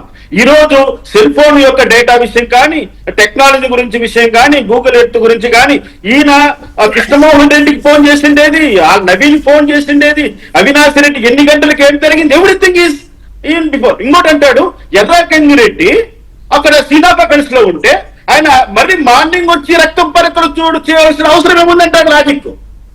ఏమన్నా నువ్వేమైనా డిఫెన్స్ లాయర్వా? డిఫెన్స్ లో క్రాస్ ఎగ్జామినేషన్ పాయింట్లా ఇవన్నీ? ఎంత విచిత్రమో చూడండి. సార్ తీసిందే కాదండి, తీసిందే జనాన్ని తప్పుదోవ పట్టించడానికి. ఇక అలాంటప్పుడు దాంట్లో అలాంటి లాజిక్స్ లేకపోతే ఛార్జ్ షీట్ ప్రకారం వెళ్ళాలి అనే ఎథిక్స్. సుబ్బారావు గారు అండ్ విద్యాసాగర్ గారు, రామకృష్ణ గారు మళ్ళీ డిబేట్ స్టార్ట్ చేసే ముందు ఇందాక మనకి ఇంటర్వ్యూలో మాట్లాడిన సునీల్ యాదవ్ ఇంకొక విషయం ఏదో చెప్పాలని టెలిఫోన్ లైన్లోకి వచ్చారు. ఒకసారి మాట్లాడదాం. సునీల్, ఏంటి మళ్ళీ ఏదో చెప్పాలని అనుకున్నారంట, ఏంటి? అక్కడ ఉన్న పెద్దలకు సార్, గౌరవనీయులు అందరికీ నమస్కారం సార్. నమస్తే, చెప్పండి సార్. ఇప్పుడు ఈ కేసు మీరు మాట్లాడేది నేను చూడలేదు సార్, ఇంకా ఇంట్లో వాళ్ళు ఫోన్ చేశారు. ఎవరు? లైవ్ డిబేట్ నేను చూడలేదు సార్, నేను బయట ఉన్నాను. ఓకే, ఇంట్లో వాళ్ళు చేశారా? Okay okay sir. ఇక్కడ ఈ ముఖంగా ఇంకో విషయం తెలియజేయడం ఏంటంటే సార్, నేను ఫస్ట్ నుండి మొదటి నుండి చెప్తున్న విషయం ఏంటంటే సార్, హత్య అనే సినిమా పైన అంటే సార్ వాళ్ళు పెద్దలు గౌరవనీయులు కాబట్టి సార్, అత్యున్నత న్యాయస్థానం పరిధిలో ఉన్న వాళ్ళు చేసిన వాళ్ళు ఇద్దరు సార్, ముప్పాల సుబ్బారావు సార్ అయితేనేమి, మన రామకృష్ణ గారు అయితేనేమి, నేను ఇక్కడ ప్రధానంగా బాధపడుతున్న విషయము వారికి తెలియజేద్దాం, వారి ద్వారా వీళ్ళకి తెలియజేద్దామనే ఉద్దేశంతో నేను కాల్ చేశాను సార్. ఓకే, ఇప్పుడు నేను యూట్యూబ్ ఉన్నాను సార్, నేను ఆరోపణలు ఎదుర్కొన్నటువంటి అనుమానితులు మాత్రమే ప్రజెంట్. అలాంటి ఉన్నప్పుడు ఈ సిచ్యువేషన్స్ లో ఇలాంటి హత్య అనే సినిమా తీపిచ్చి జనాల్లోకి వదిలి ఏమని మెసేజ్ ఇద్దామని సార్ నేను మిమ్మల్ని మీ దగ్గర నేను వినవించుకుంటున్నా సార్. ఓకే, మరి ఛార్జ్షీట్ ప్రకారంగా తీసి వింటే మరి అందరూ రావాలి కదా సార్. ఇక్కడ వాళ్ళ దురుద్దేశం ఏం సార్? మా మెసేజ్ ఇట్లా మెసేజ్ ఇస్తే దీని నుండి వాళ్ళు ఏం చెప్తున్నారు, ఎవరికి అంటగట్టాలని చూస్తున్నారు ఏంటి అనేది నేను మీ సార్ వాళ్ళ దగ్గర, మీ దగ్గర అంటున్నా సార్, అడుగుతున్నా. ఇప్పుడు రామకృష్ణ గారు దాని మీద మాట్లాడారు. ఛార్జ్ షీట్ ప్రకారం వెళ్లకుండా వీళ్ళు సొంతంగా తీశారు అని అంటే ఈ ఉద్దేశపూర్వకంగా తప్పుదో పట్టించడానికి తీయడమే కదా అని ఆల్రెడీ దాని మీద అడ్రస్ చేశారు. దాని మీద ఖచ్చితంగా దాని మీద అది కోర్టు సీరియస్ గా రియాక్ట్ అవుతుంది, ఛార్జ్ షీట్ కి భిన్నంగా తీశారని. అయితే అది మీలాంటి వాళ్ళు ఎవరైనా దీని మీద పిటిషన్ వేస్తే కోర్టు రియాక్ట్ అవుతుంది. ఖచ్చితంగా వేస్తాను సార్, లీగల్ గా వేస్తాను. లాయర్ గారిని కన్సల్ట్ అవుతాను సార్ సార్ను. ఓకే సార్ నేనేమంటున్నానంటే సార్, ఇప్పుడు ప్రధానంగా నాకు ప్రాణహాని ఉంది అనేది తెలుస్తుంది సార్. ఎప్పుడు ప్రాణాలు ఉందంటే వాళ్ళు మనకు ప్రొవైడ్ చేస్తారు సార్, లేదంటే చేయరు. అవును, ప్రాణాలు ఉందనే జనాల్లోకి వెళ్ళింది అందుకే. ఎందుకంటే నోరిప్పితే ప్రాణాలు వచ్చేస్తారు సార్ ఎవరికైనా కానీ. నోరిప్పకుంటే ఇళ్లలో కూర్చుంటే మాత్రం ఏమీ రావు సార్. ఓకే, నోరు విప్పితే మనకు తెలిసిన విషయాలను కూడా మనకు తెలియదు. ఇప్పుడు 39 నెలల కాలం నేను జైల్లో ఉన్నంత కాలం నోరిప్పలే సునీల్ యాదవ్ అని కొంతమంది కావాల్సిగా ప్రెస్ మీట్లు పెట్టించి కొంతమంది వెధవలతో కావాల్సిగా పెయిడ్ ఆర్టిస్టులు సార్ ఇక్కడ వాళ్ళతో ప్రెస్ మీట్లు పెట్టించి మేము నీతివంతులం, మేము మంచోళం అని చెప్పిన రోజులు, మేము బాధపడ్డ రోజులు ఉన్నాయి సార్. 4 గోడల మీద నా తండ్రి. సునీల్ కో క్వశ్చన్ అండి, సునీల్ కో క్వశ్చన్, వెంకటకృష్ణ గారు సునీల్ కో క్వశ్చన్ అడగండి సాగర్ అడగండి. సునీల్, ఇప్పుడు గతంలో మీరు కూడా ఒక 3-4 సార్లు ప్రెస్ మీట్లు పెట్టారు. అంటే ఎవరు ప్రోద్బలంతో పెట్టారు? మీరు పెట్టారా, లేకపోతే మీ దగ్గర పెట్టించారా? సార్ నా పైన ఎవరు అధిపతులు లేరు, ఉండరు కూడా సార్. నాకు జరిగిన అన్యాయాన్ని నేను తెలియజేస్తున్నా సార్, అంతే. తెలియచేశాను. ఆ తెలియచేయడమే తప్పు అంటే ఇంకా నాకు స్వేచ్ఛ ఎక్కడుంది సార్? నేను ఇప్పుడు కాదు సునీల్, నా ప్రశ్న అది కాదు. ఇప్పుడు ఏంటంటే మీరు ఆ రోజు సిబిఐ వాళ్ళు చేసిన ఆరోపణలు, మీరు సిబిఐ కేసు పోతున్న తీరు మీద, సిబిఐ అధికారుల మీద మీరు ఆరోపణలు చేశారు. మోరోవర్ ఏంటంటే దస్తగిరికి వ్యతిరేకంగా కూడా మీరు ప్రెస్ మీట్లు పెట్టి మీకు పత్రికల వాళ్ళతో మీరు మాట్లాడారు, ప్రత్యేకంగా ఇంటర్వ్యూలు ఇచ్చారు, ప్రత్యేకంగా మీరు యూట్యూబ్ ఛానల్ తో కూడా మాట్లాడారు. అంటే నేను న్యాయస్థానం పరిధిలో ఉన్న దాన్ని పెట్టిన కండిషన్స్ నేను ఎక్కడ లిమిట్స్ క్రాస్ చేయలేదు. నేను దాని గురించి కండిషన్ గురించి మాట్లాడలేదు. అంటే మీరు వాస్తవంగా అది ప్రెస్ మీట్లు పెట్టడం వాస్తవము, దస్తగిరి చేసే ఆరోపణల మీద మీరు రిప్లై ఇచ్చేమాట వాస్తవము. ఈ రోజు నేనేమంటా అంటే దస్తగిరి చేసిన ఆరోపణలు, గతంలో చేసిన ఆరోపణలు ఈ రోజు మీరు కూడా చేస్తున్నారు. ఏం పెద్ద తేడా ఏం లేదు. అంటే ఆ రోజు మీ దగ్గర ప్రెస్ మీట్లు పెట్టించిన వాళ్ళు ఎవరు? మీరేమి దస్తగిరి మీద ఆరోపణలు చేశారా? లేదు మీరు ఎవరైనా చెబితే చేశారా? ఈ రోజు మరి దస్తగిరి దానికి మీరు వస్తున్నారు కదా, ఏంటి కనెక్షన్ ఏంటి సునీల్ సార్? దాని కనెక్షన్ ఏంటి? మీరు దస్తగిరి చెప్పింది మీరు ఈ రోజు చెప్తున్నారు. అంటే గతంలో దస్తగిరి ఏవైతే నన్ను బెదిరించారు, లేకపోతే నన్ను ఇట్లా జైల్లో బెదిరించారు, లేకపోతే ఇట్లా మమ్మల్ని క్రిటిసైజ్ చేస్తున్నారు, మా మీద తప్పుడు ప్రచారం చేస్తున్నారు, వాళ్ళు సేవ్ అయిపోవడానికి అని చెప్పారు కదా దస్తగిరి. ఇప్పుడు మీరు కూడా అదే చెప్తున్నారు కదా. కానీ అప్పుడు మాత్రం విభేదించి ప్రెస్ మీట్లు పెట్టారు కదా. అప్పుడు ప్రెస్ మీట్లు పెట్టినప్పుడు మీ వెనక ఎవరున్నారు, ఎవరు పెట్టించారు అనేది సాగర్ గారు అడుగుతున్న ప్రశ్న. సార్ నేను ఎవరిని విభేదించి పెట్టలేదు సార్. 4 సంవత్సరాల ముందు నేను పెట్టలేదు. బయటకు వచ్చిన తర్వాత కొన్ని ఇంటర్వ్యూలో నన్ను అడిగితే దస్తగిరి గురించి అయితేనేమి న్యాయస్థానం పరిధిలో ఉన్నాడు సార్, నేను అతని గురించి మాట్లాడను అని చెప్పిన తప్ప నేను దస్తగిరి గురించి విభేదించి మాట్లాడలేదు సార్. నాకు జైల్లో బెదిరింపులు వచ్చాయా లేవనేది నేను ఈ రోజు ప్రూఫ్ తో సహా సార్ గారికి, ఎస్పీ గారికి కంప్లైంట్ చేయడం జరిగింది సార్. ప్రూఫ్ తో సహా. అంటే పలానా టైంలో పలానా కెమెరా ముందర పలానా వాడు బెదిరించాడు, ఆ సీసీ ఫోటోస్ లో నాతో పిలిపించి మాట్లాడడం అవసరం ఏముంది అని సార్ గారికి తెలియజేయడం జరిగింది sir. Right, okay sir. Okay, thank you Sunil. Right, అది సుబ్బారావు గారు అంటే తను ఆ పాయింట్ ఇంకొంచెం స్ట్రెస్ ఆల్రెడీ ఇంత ముందు వచ్చింది అది, కాకపోతే మధ్యలో తన డిబేట్ తన దారిలో ఉన్నట్టున్నట్టు చూసినట్లేడు, అది చెప్పడం కోసం మళ్ళీ వచ్చాడు. అయితే ఇక్కడ పాయింట్ ఏంటంటే జైల్లో తనతో పాటు ఉన్న నిందితులు బెదిరించారు అని చెప్తున్నాడు. నిందితులు అంటే ఈ 4 కాకుండా ఇంకా 4 ఎవరు అంటే ఆ 8 మందిలో భాస్కర్ రెడ్డి, ఉదయ్ కుమార్, శివశంకర్ రెడ్డి, ఇంకొక ఆయన అవినాష్ రెడ్డి ఆత్మ, ఎవరో ఒకరు. సో బెదిరించారు అని చెప్పి పేర్లు చెప్పకుండా నా సహనిందితులు బెదిరించారు అంటున్నారు. పేర్లు చెప్పమంటే ఆయన చెప్పడానికి ముందుకు ఇందాక రాలేదు, ఇప్పుడు రాలనుకోండి. సో దీన్ని బట్టి మనం ఎలా అర్థం చేసుకోవచ్చు దాని కేసు యొక్క కీలక పరిణామంగా ఎందుకు తీసుకోకూడదు? రేపు ఆయన కోర్టుకి వెళ్ళినప్పుడైతే పిటిషన్ వేసినప్పుడు పేర్లతో సహా వేయాలి కదా. ఇప్పుడు వెంకటకృష్ణ గారు ఇప్పుడు కూడా బెదిరిస్తున్నారు అని అంటే ఒక అంశము, దాన్ని ఏదో టీవీలో చూశాను ఆయన ఇంటర్వ్యూది. నేను నోరు విప్పితే భూకంపమే అని సునీల్ యాదవ్ గతంలో ఒక టీవీకి ఇంటర్వ్యూలో చెప్పాడు. కాబట్టి ఈ భూకంపం వస్తుందేమని చెప్పి ఒక భయం నుంచి, ఈయన వాస్తవాలు చెప్పేస్తాడేమో అని చెప్పేసి ఒక భయం నుంచి ఈయన్ని బెదిరింపులకు గురి చేస్తున్నారేమో అని ఒక అనుమానం అయితే కలుగుతా ఉంది. రెండోది ఏంటంటే, ఇతను కనుక నోరు విప్పితే అనేకమైన వాస్తవాలు వెలుగు చూసే అవకాశాలు ఉన్నాయి. ఆ భయం ఆ ముద్దాయిల్లో ఉంది. ఎందుకంటే మీరు చెప్పినట్టుగా జైల్లో ఎవరున్నారు? అవినాష్ రెడ్డి లేడు, శివశంకర్ రెడ్డి ఉన్నాడు, గంగిరెడ్డి ఉన్నాడు, దస్తగిరి కొంతకాలం ఉన్నాడు, అలాగనే ఉమాశంకర్ రెడ్డి ఉన్నాడు, ఎర్రగంగిరెడ్డి ఉన్నాడు. వీళ్ళందరూ జైల్లో ఉన్నారు ముద్దాయిలు. అంటే ముద్దాయిలు బెదిరించారు అంటే ముద్దాయిలకు సంబంధించిన సమాచారం ఇతని దగ్గర ఉన్నదని పరోక్షంగా మనం దృష్టిలో ఆలోచించాలి. దాని గురించి వాళ్ళు ఏమైనా భయపడుతున్నారా? ఇప్పుడు ఆల్రెడీ ఇప్పుడు ఈయన అప్రూవర్ గా మారిపోయినా నా ఉద్దేశంలో కొత్త సమాచారం ఏమి వస్తుందని అనుకోను. ఏమైనా వస్తే ఆ 40 కోట్ల రూపాయలు సఫారీదో లేకపోతే ఆ ₹1 కోటి ఒకటి దస్తగిరికి ఇచ్చారు. దస్తగిరి ఇచ్చిన దాంట్లో ఒక 40 లక్షల రూపాయలు ఏమో పైన రికవరీ చేశారు. దానికి సంబంధించిన సమాచారం రావడానికి అవకాశం ఉంది.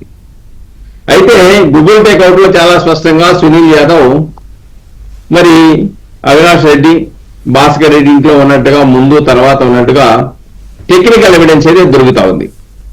కాబట్టి ఇక్కడ ఈ ద్వారా వచ్చేదంటే ఆ టెక్నికల్ ఎవిడెన్స్ ఎందుకు వెళ్ళాడు, ముందెందుకు వెళ్ళాడు, తర్వాత ఎందుకు వెళ్ళాడు అనేది ఈ రోజున సిబిఐ అవసరమైతే విచారణకి పిలిచి విచారించడం. ఆయన గనక సునీల్ యాదవ్ గనక ఇదే స్టాండ్ మీద గనక ఉంటే ఎస్పీ గారికి ఇచ్చినటువంటి సమాచారం పూర్తి సమాచారం ఇచ్చానంటున్నాడు కాబట్టి ఆ సమాచారమే గనక ఇస్తాను అని చెప్పేసి పరిస్థితి సీక్రెట్ గా జ్యుడిషియల్ ఆఫీసర్ దగ్గర ఇస్తానంటే 164 స్టేట్మెంట్ మేజిస్ట్రేట్ ముందు రికార్డ్ చేయించవలసిన అవసరం ఉంది. అది డెఫినెట్ గా కేసులో ముద్దాయిలకి తీవ్రమైనటువంటి పరిస్థితులు ఉత్పన్నం అవడానికి దోహదపడుద్ది. రైట్. సుబ్బారావు గారు ఒక్కొక్క నిమిషం. సుబ్బారావు గారు, రామకృష్ణ గారు, దస్తగిరి మాదిరిగానే సునీల్ యాదవ్ కూడా ఇప్పుడు బయటకు వచ్చాడు కాబట్టి అప్రూవల్ గా అఫీషియల్ గా టెక్నికల్ గా అప్రూవల్ గా మారలేదు, కానీ అప్రూవల్ గా మారినట్టుగానే అన్ని విషయాలు మాట్లాడుతున్నాడు, పేర్లు అటువంటివి దాస్తున్నాడు. సరే 164కి వెళ్తే అప్పుడు ఏమన్నా అన్ని విషయాలు చెప్తాడేమో, లేదా కోర్టులో పిటిషన్లో చెప్తాడేమో తెలియదు మనకి. సో దస్తగిరి మాదిరిగా సునీల్ యాదవ్ కూడా మరొక కీలకమైన సాక్షి కాబోతున్నాడా? ఆల్రెడీ సాక్షే, కానీ దస్తగిరి మాదిరిగా ఒక కీలకమైన వాంగ్మూలము సాక్షిలాగా మారే అవకాశం ఎంతవరకు ఉంది ఈ కేసులో? రామకృష్ణ గారు, ఇక్కడ వెంకటకృష్ణ గారు, ఒకవేళ ఈయన ఆ స్థాయి వరకు వెళ్తాడా అనేది నాకైతే అనుమానమే అండి. ఎందుకంటే నేను పరిటాల రవి కేసులో ఆ రోజు ముద్దుసీను వ్యవహారం అంతా నేను అక్కడ నుండి చూశాను ఒక జడ్జిగా. ఆ రోజు ముద్దుసీను ఏం చేశాడంటే 2 వాయిదాలకు ముందు నేను అప్రూవల్ గా మారుతానని జిల్లా జడ్జి గారికి ఓవరాల్ గా పబ్లిక్ కోర్టులో చెప్పాడు. జిల్లా జడ్జి అది డాకెట్ మీద నోట్ చేశాడు. 2 వారాలు అవలేదే? అది జరిగిన 2 వారాలకే లేపేశారండి బాబు. నన్ను అర్ధరాత్రిలో నిద్ర లేపి నన్ను పంపించారు జైలు దగ్గరికి. అదెంత అది ప్రిజర్వ్ చేయమని. నేను వెళ్ళానా, ఆ శవం ఎక్కడో బయట చంపేశారు, ఈడ్చుకొచ్చి బ్యారక్ లో పడేశాడు. మా మదనపల్లికి సంబంధించిన ఓంప్రకాశ్ అనే ఒక బక్క చిక్కిన ఒక వ్యక్తి మీద తోసేశారు. అలా అది మొత్తం అంతా ఇది కప్పిపుచ్చేశారు వాళ్ళు. మరి ఈ రోజు ఈ దస్తగిరి గాని సునీల్ యాదవ్ గాని మేము ఈ విషయాలన్నీ బయట చెప్తాము, ఏం జరిగిందో మేము కోర్టుకి తెలియజేస్తాము అంటే వాళ్ళు చూస్తూ ఊరుకుంటారా? వీళ్ళను రక్షించడానికి ఎవరున్నారు వీళ్ళకు? ఇప్పుడు సునీల్ యాదవ్ ఈ రోజు గాల్లో తిరుగుతున్నాడు. సరే, వాళ్ళ ఇంటి దగ్గర పోలీస్ పికెటింగ్ పెట్టారంటున్నారు. అది ఎంతవరకు వీళ్ళ ప్రాణాలు కాపాడుతుంది? నిజంగానే ఇతను ముందరకు వచ్చి ఆ రోజు సునీల్ యాదవ్ నేను అవినాష్ రెడ్డితో పాటు నిన్ను ఉన్నాను అక్కడ అన్నాడంటే ఇంకా డెఫినెట్ గా అవినాష్ రెడ్డిని ఈ రోజు కస్టడీ తీసుకోవాల్సిందే, ఇప్పటికిప్పుడు తీసుకోవాల్సిందే. అసలు మొత్తం విషయాలన్నీ బయట రప్పించాల్సిందే. ఆ రోజు ఈయన ఎందుకు ఫోన్ చేశాడు 3 గంటల ప్రాంతంలో కృష్ణమోహన్ రెడ్డి అనే అతనికి? ఎందుకు నవీన్ తో మాట్లాడాడు? ఎందుకు కంటిన్యూగా ఎంతో టచ్ లో ఉన్నాడండి ఆ రోజు నైట్ అంతా? ఎవిడెన్స్ ఎంత ఉంది మన ముందర, టెక్నికల్ గా ఎంత ముందు ఉంది. డెఫినెట్ గా ఇది ఇతను కూడా చాలా కీలకమైన వాంగ్మూలంగా మారే అవకాశం ఉంది. ఇతను వేసే పిటిషన్ కానీ ఇతను ఒకవేళ సిబిఐకి ఏమైనా ఇన్ఫర్మేషన్ ఇచ్చినా కానీ అది చాలా కీలకం అవుతుంది ఈ కేసులో. ఏది సిబిఐ సీరియస్ గా తీసుకుని, కోర్టులు సీరియస్ గా తీసుకుని ముందుకు తీసుకెళ్తే. అయితే ఇక్కడ ఒక్క మాట విద్యాసాగర్ గారు, ఇక్కడ కీలకమైంది ఏంటంటే, ఇందాక నా ఇంటర్వ్యూలో నేను చెప్పాను, ఇప్పుడు మీరు చెప్పిన విషయాలని కోర్టు దృష్టికి, సిబిఐ దృష్టికి ఎందుకు తీసుకెళ్లకూడదు, సిబిఐకి ఎందుకు డీటెయిల్డ్ గా మీరు కంప్లైంట్ చేయకూడదు, రిపోర్ట్ చేయకూడదు అని అడిగితే, కోర్టులో మా లాయర్కి చెప్పారండి పిటిషన్ ఏమని, సిబిఐకి ఎలా చెప్పాలో నాకు తెలియట్లేదు అన్నాడు. సరే సిబిఐ వాస్తవమే తెలియకపోవచ్చండి, ఎట్లా అప్రోచ్. ఓకే, అతని మాట నేను అర్థం చేసుకుని to the director CBI Delhi అని రాసి వెళ్ళిపోద్ది, లేదా జాయింట్ డైరెక్టర్ చెన్నై అని రాసి వెళ్ళిపోద్ది నేను చెప్పాను. ఓకే అన్నాడు.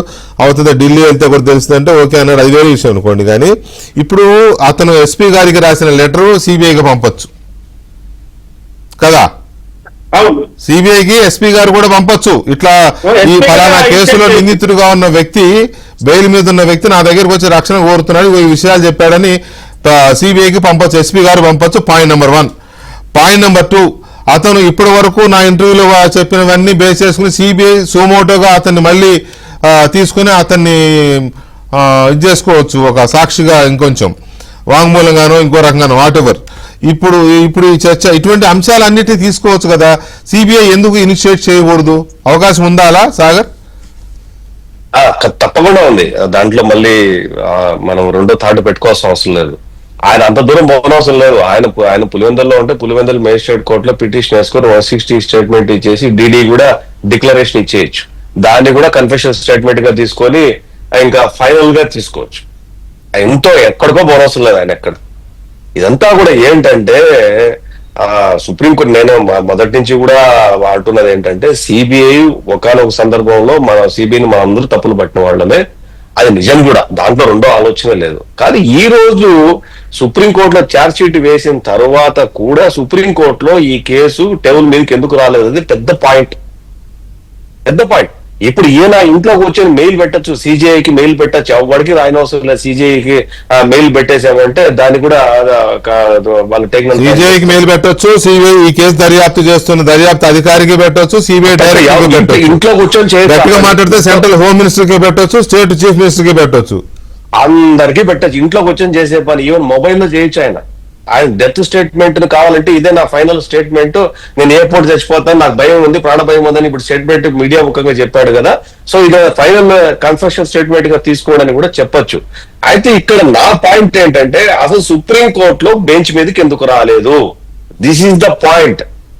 ఆ రాజ్యాంగ ఇది దేశంలో సర్వోన్నత న్యాయస్థానము, కాన్స్టిట్యూషన్ హైయెస్ట్ బెంచ్ లో ఈ కేసు టేబుల్ మీదకి రాకుండా అడ్డుపడుతున్న రాజ్యాంగేత శక్తి ఎవరు, దాని వెనుక ఉన్నటువంటి వ్యక్తులు, ఇది పాయింట్. ఒక్కసారి మనం చూసాం, తమిళనాడులో శశికళ కేసు చూసాం కదా, తెల్లారితా 10 గంటలకు ప్రమాణ స్వీకారం చేసినామా, రాత్రి టేబుల్ మీదకి వచ్చింది, తెల్లారితా 10 గంటలకి నువ్వు కోర్టు అనౌన్స్ చేశారు, ఎత్తుకొని లోపల వేసేసారు.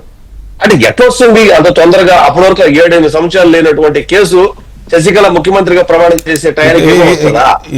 ఇక్కడ ఒక ఫైనల్ ఇష్యూ అండి, ఇప్పుడే నా దృష్టికి వచ్చింది ఒక సమాచారం రామకృష్ణ గారు. అదేంటంటే, జగన్మోహన్ రెడ్డి గారు హైదరాబాద్ నుంచి ఆలస్యంగా బయలుదేరారు కదా, టైం లేదు, ఒక 1 minute లో చెప్పాలి. మీరు బయలుదేరారు కదా, వెళ్ళేటప్పుడు నారాయణ అనే డ్రైవర్తో వెళ్ళాడు. నారాయణ కొద్ది రోజులకు అనుమానాస్పద స్థితిలో చనిపోయాడు. అప్పటికి సిబిఐ ఎంటర్ కాలేదు కాబట్టి సిబిఐ దగ్గర ఈయన సాక్షి కాదు ఆ కేసులో. కానీ కేసులో పార్ట్ అవుతాడా అవడా, అతని చావు మీద ఎంక్వైరీ చేయాల్సిన అవసరం ఉందా లేదా? రామకృష్ణ గారు. డెఫినెట్ గా ఇప్పుడు ఇక్కడ సుప్రీంకోర్టు ఒక ఆర్డర్ ఇచ్చినప్పుడు ఈ అనుమానాస్పద మృతి కేసులన్నింటినీ కూడా విచారణ చేయమని చెప్పారు. ఎందుకంటే ఇప్పుడు ఫస్ట్ లో చనిపోయినటువంటి మన గంగాధర్ రెడ్డి కానీ, శ్రీనివాస్ రెడ్డి విషయం కానీ, ఈ నారాయణ విషయంలో కానీ వారు ప్రస్తావన తీసుకొచ్చారు ఆ ఆర్డర్లో. ఇవన్నీ అనుమానాస్పద మృతులుగా కేసులు కానీ విచారణ చేయమని చెప్పారు. కానీ ఈ సిబిఐ వాళ్ళు వదిలిపెట్టేస్తారు. ఇక్కడ ఏంటంటే, జగన్మోహన్ రెడ్డి ఫ్లైట్ లో వెళ్లకుండా, స్పెషల్ హెలికాప్టర్ లో వెళ్లకుండా, అంత డబ్బు ఉన్నవాడు, ఆయన ఎందుకు కార్లో బయలుదేరాడండి? ఆయన అన్ని ప్లాన్ చేసుకుంటారు గంటకు. ఒకటండి వెంకటకృష్ణ ఒక మాట చెప్తున్నా, ఆయన శవాన్ని శుభ్రంగా అన్ని తుడిచేసి నీళ్లుగా దాంట్లో పూలదండ వేసేసి బాక్స్ లో పెట్టేసి వెంటనే పోయి పూర్తి చేయడానికి రెడీ అయిపోయారు లేదా చెప్పండి, 10 గంటల్లోనే.